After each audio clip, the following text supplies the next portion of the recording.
Alright, number one. The only thing working up this week, because we got to really focus on cleaning up that strumming.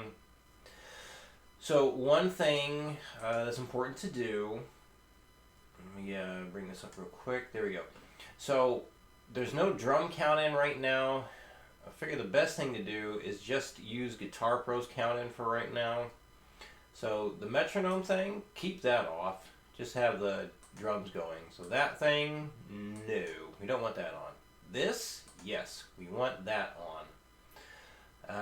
After a while, if you get to a point where the speed is getting quick or getting fast, if having a 4 count is too quick to start, basically hit the space bar to start it, right?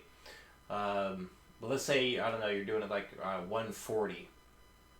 Man, maybe just having that quick 1, 2, 3, 4 is too fast. If you don't know about this feature, right over here, next to the metronome icon, you got these 3 dots. Click on that, and you come down here to the count in, and then you can change it to 2 bars of a count instead of just the 1. So that can be very helpful as you get going too fast. But just big important thing to remember, you got to keep your strumming even, not just in terms of how long each chord rings out, but the amount of force you use to hit the strings.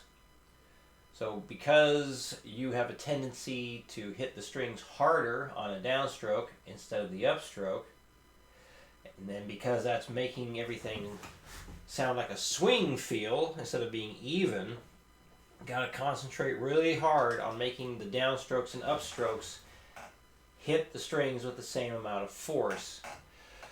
Now, obviously there's going to be slight variations throughout, but the goal is to think about making it the same amount of force to even things out.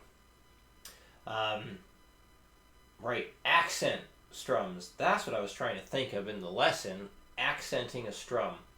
Now, there is some truth to why you should accent certain things, like basically hit a downbeat note or chord a little bit harder to make sure you're really feeling the beat. But right now we don't want to do that. We don't want to do that because we are trying to correct a very specific issue. So that being said, when you're working it up, if at any point you notice that the downstrokes or the downstrums are once again striking the strings harder than the upstrokes, do not go any faster. Make sure you correct that force issue, the strumming issue, before you increase the speed again, okay? So, again, we're going to be taking about 20 minutes, no more than 20 minutes, getting up to as fast as you can, but it's got to be accurate. So we will go fast as we possibly can in the name of speed eventually, but right now we got to, just get it all polished up best we can. So I'm going to have to follow along with the drums here because the metronome that I have been using does not go all the way down to 20. So here we go. We'll have 4 clicks of the metronome, and then I'm going to play along. I have muted the MIDI guitar. You could do that too if you like, or just follow along with the MIDI. Either way, I think it's fine for this. Here we go. God, that's a slow count.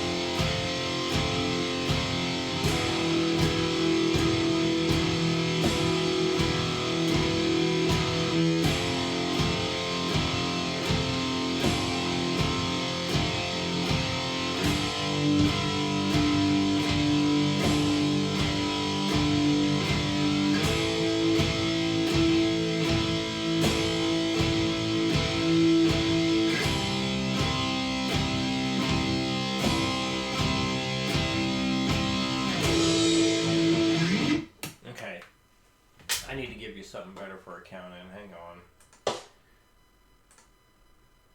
Alright, I will put in a drum thing because that's too damn slow. Let's see. I don't know why I didn't think about that. But I didn't until I started trying to follow that. Yeah, 20 beat per minute count in. That's ridiculous. Alright, forget what I said about having the count in on. I mean, I guess you can have it on. Let me just get this going real quick. Alright, we gotta switch over to the drums. Here. Let me just do this. We're gonna have open hi-hats followed by closed hi-hat. Where are you? Hi-hat closed. There we go. 1, 2, 3. Put the kick drum also at the beginning there. 1, 2, 3. Alright, there. That should go a lot better. Let's go back to the start here now that we have our new count. That should help out a lot. Yeah, 20 is too damn slow. Alright.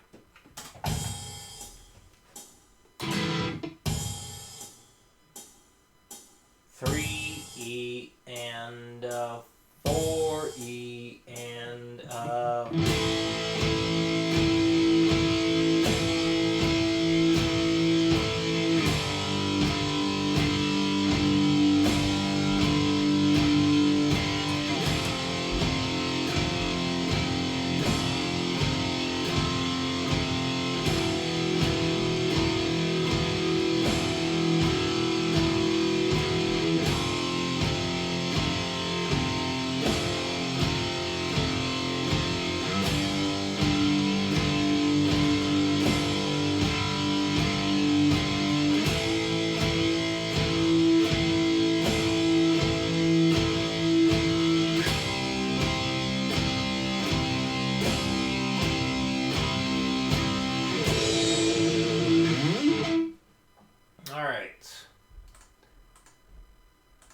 let's go to 60 now.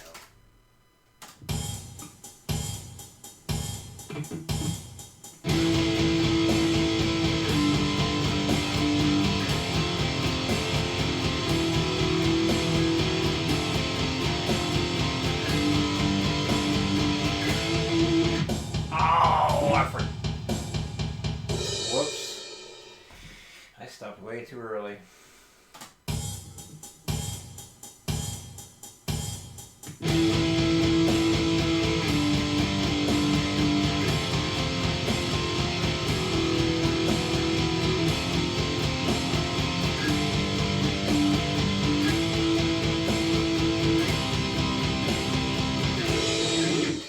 So in the middle of that, I started thinking about something else to tell you.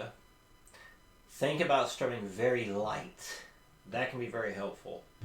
So that's what I was thinking of there, is how light I'm strumming.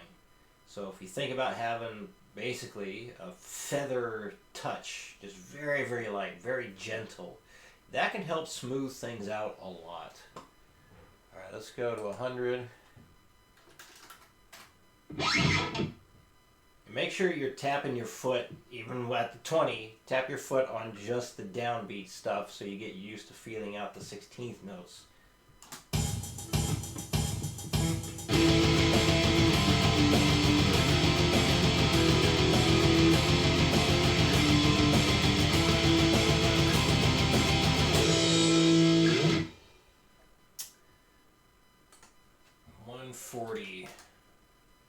And speaking of foot tapping, when it gets going really fast, I will tap my foot on beats 1 and 3, so I'm not wearing out my foot or my front calf muscle.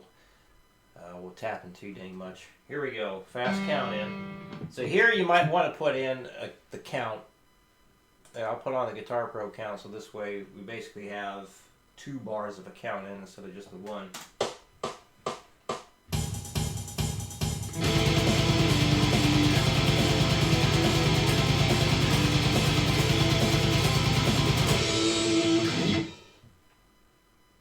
Once more at 180.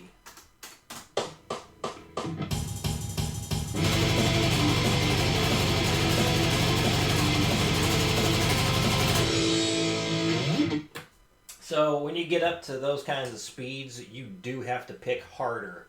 You got to put more force into it in order to make sure you're actually strumming fast enough. So at the slower tempos, pick as soft as you can. Let the amp do the work for you. And then as you get going faster and faster, you have to put in more force in order to make sure you move fast enough. So I'm definitely putting in a lot more muscle at 180 beats per minute versus 140. Okay. Let's see. I'm going to put this back down to 20 and save it. Now, so we got key with 1 sharp. So remember, use the circle of fifths for that. So you start with your C major scale, because the key of C has 0 sharps. So you get your C, D, E, F, G. G is the 5th note in the key of C. 1, 2, 3, 4, 5. So the key with 1 sharp is the key of G. I'm not going to say which one is the sharp. Use your scales. So yeah, basically the same thing as last time, but in the key of G. Talking about the mode stuff. So I mentioned, like, if you have Guitar Pro, what you can do is basically just like loop this, or actually I would loop it like that, and then you can play on top of it, basically solo over the progression. Of course, you can like program drums and like make it more interesting if you know how. If not, definitely worth learning, and we can talk about that too. I'm going to set this at 120 though. So let's see, like playing, you have the metronome go too, so this way you have a beat to follow. It's like solo on top here.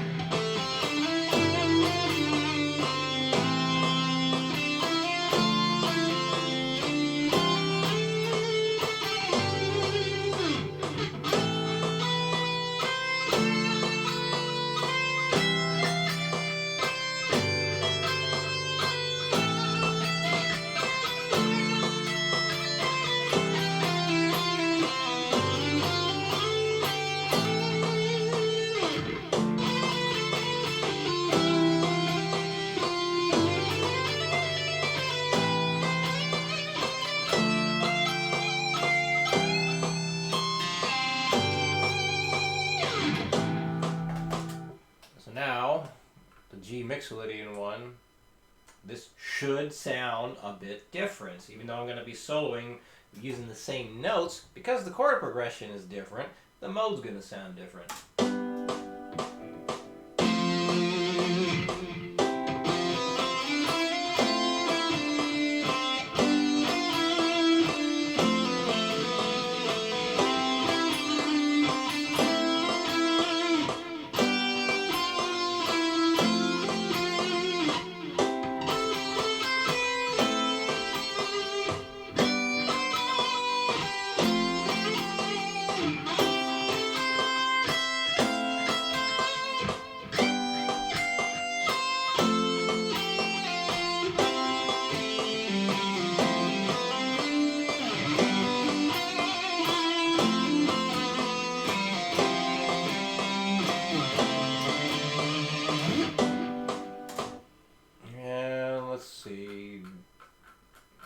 Phrygian's always a good one. Down to that guy.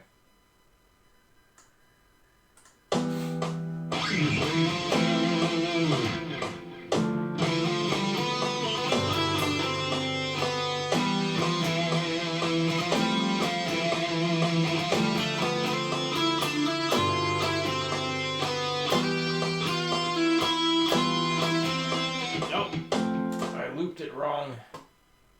Threw me off.